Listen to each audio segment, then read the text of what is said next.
Pinkett Smith was seen leaving iHeartRadio studios Wednesday morning in New York City, and she was asked about her thoughts surrounding the allegation by a former employee that her husband, Will Smith, was caught having sex with actor Dwayne Martin. Her response, "We suing," obviously setting up a potential legal battle, according to TMZ. Of course, it's hard to tell if Jada's making a joke or if her family's really considering legal action here. But a source close to the situation told us Will is actually weighing his legal options. So there could be some truth to Jada's response. To be complete and fair, a rep for Will told TMZ the whole thing was BS, saying this story is completely fabricated and the claim is unequivocally false. According to TMZ, Dwayne Martin's going to let Will Smith and Jada Pinkett Smith deny the allegation he had sex with Will, but Dwayne's not jumping into the fray himself. Sources familiar with the situation tell TMZ Dwayne has no plans to publicly respond to the claim because the allegations are so ridiculous. Fine. You know, I brought this subject up because there's a couple of things that really, really bother me here. So a former employee, without question disgruntled, because why would you do something like that? Even if it was true, which, by the way, I personally don't believe, but I don't care either. Whether it's true or not true is none of our business. But a former employee saying something like that, so that's the world we're living in now, where somebody could say something like that, it trends nationwide, if not worldwide, we're all talking about it, and your name is raked through the coals if you're a superstar like Will Smith. So that's the first thought that comes to my mind. The second thought that comes to my mind is, why are people acting like even if it was true is such a big deal? I thought we evolved as a society.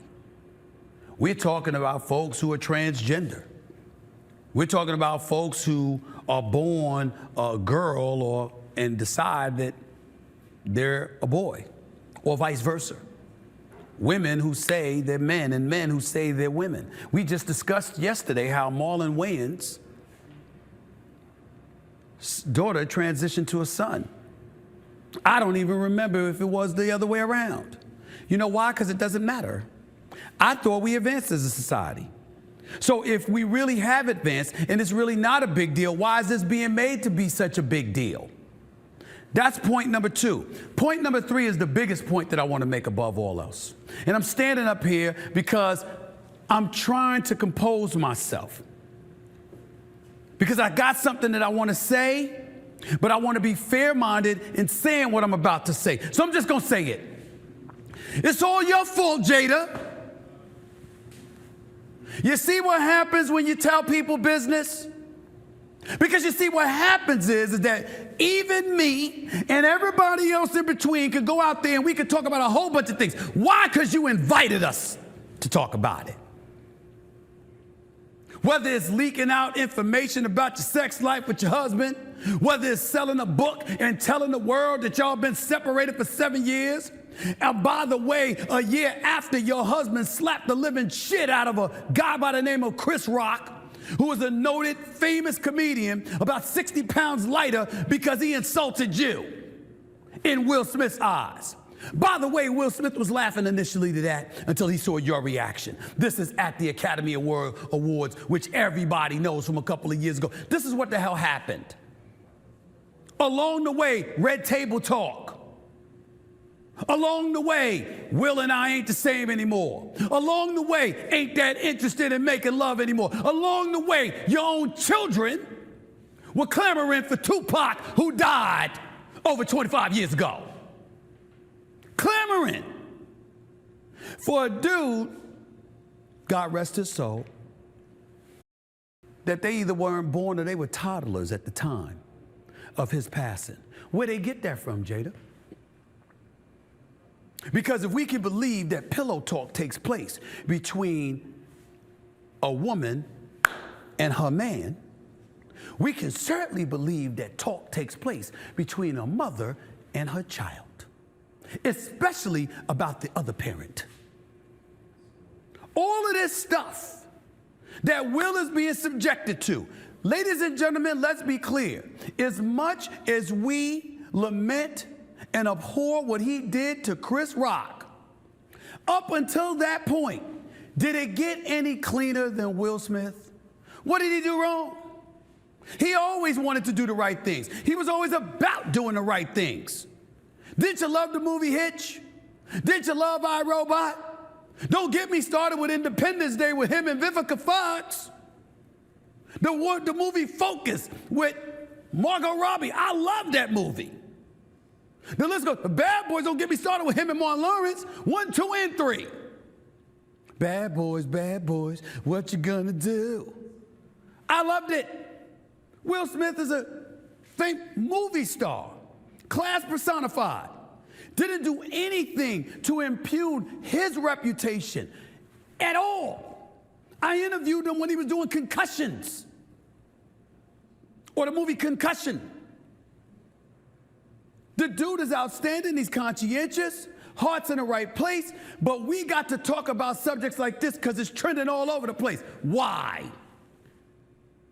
Because people have the license to talk about him. That's why. It ain't just conjecture and speculation where it's his name, and so you just talk about it now. Oh, no. Now there's a level of validity in people's mind that gets attached to anything that involves him because his wife gave the opening. Which gets us to a different subject. You see, it's uncomfortable for a lot of men to go that route. But it ain't uncomfortable for me.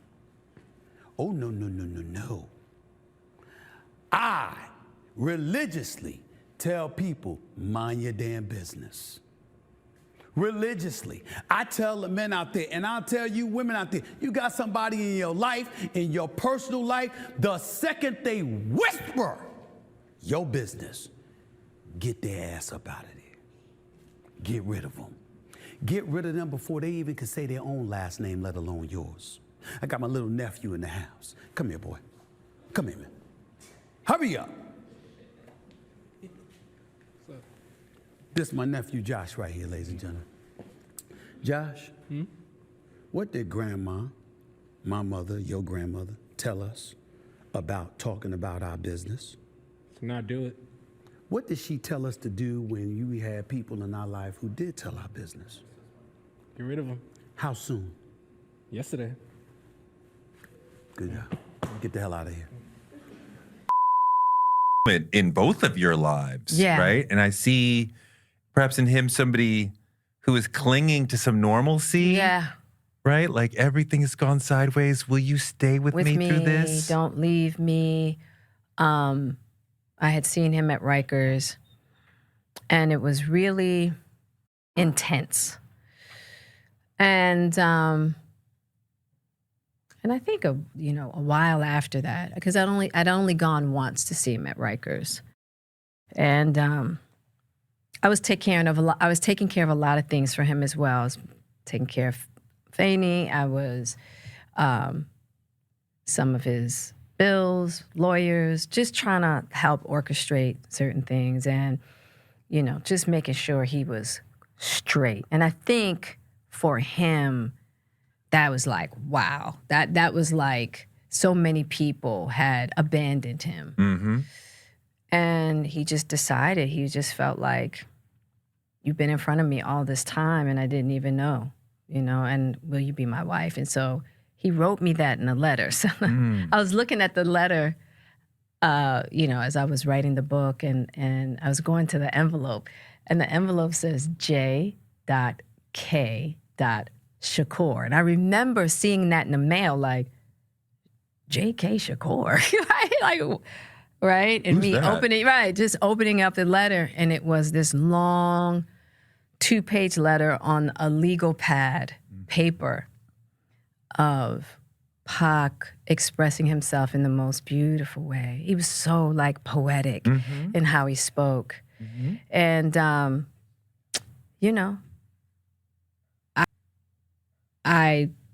he called my mother and asked for my hand in marriage. And then he called his mother to tell her what was going on.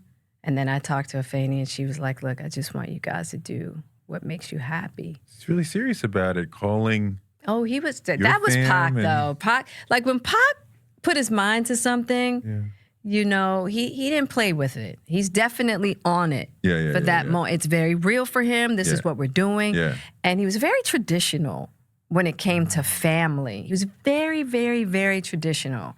A lot of people might not know that. Very traditional in how he thought about the structure of family should be, how he thought a man's role should be in a family, and a woman's role in a family. Yeah.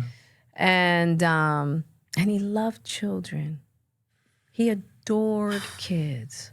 He loved kids. And so yeah, and then I had to really have to have a conversation with him. I was just like, Pac, like, Oh, we gonna get it. And- It's smoke. And so, let's back up. And I'm glad. And towards the end of the interview, you know what I'm saying, I want you to explain that, you know what I'm saying, and throughout it as well. But you know, I just kind of had to put that out there because, you know, we don't control like how people perceive any of the content here. You know, people either love them or they hate him, and people are really not fucking with Jada right now. Absolutely. Heavy. Right. So for you to come out and then you're saying, I don't fuck with this lady either. I got all the smoke for her, and that's the reason why you sitting here. Yep. You're here because you were in the circle. You saw a lot that was going on, according to you, and you just want to clear it up. So it may kind of give that you are taking up for Will a little bit. Well, at first I was. See, here's my thing. Okay. Will is complicit in Jada's behavior.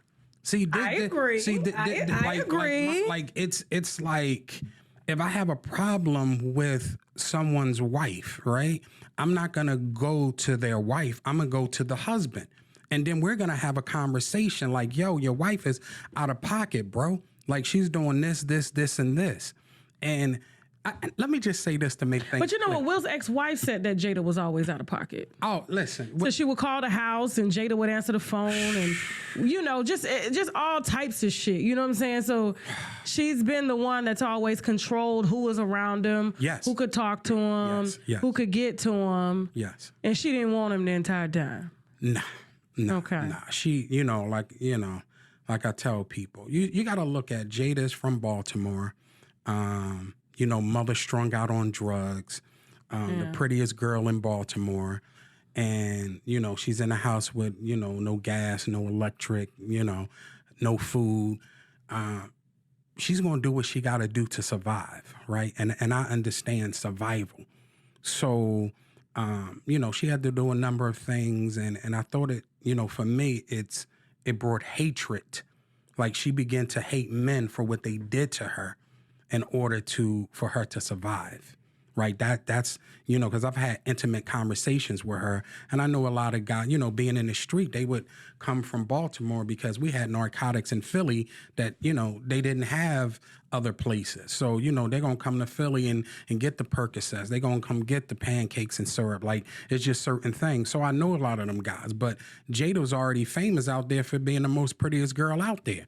And, rolling with the drug dealer. So all that talk about her being a drug dealer and all that's hyperbole. Like, you was the pretty chick. You know what that was about. You needed money. They wanted you around to use and abuse you. And then they'll throw you a little something. Period. It's the classic So you story. said they was fucking Jada. Of course. They was running through her. Well, she did say she had a sex addiction. Yeah. And see, and all these things. And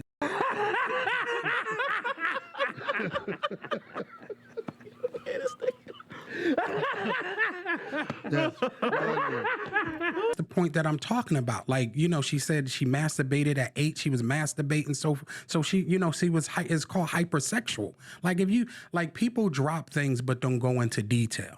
So it's like you got a hypersexual young woman who's the prettiest girl in Baltimore, one of the most talented beauty pageants, all kind of stuff.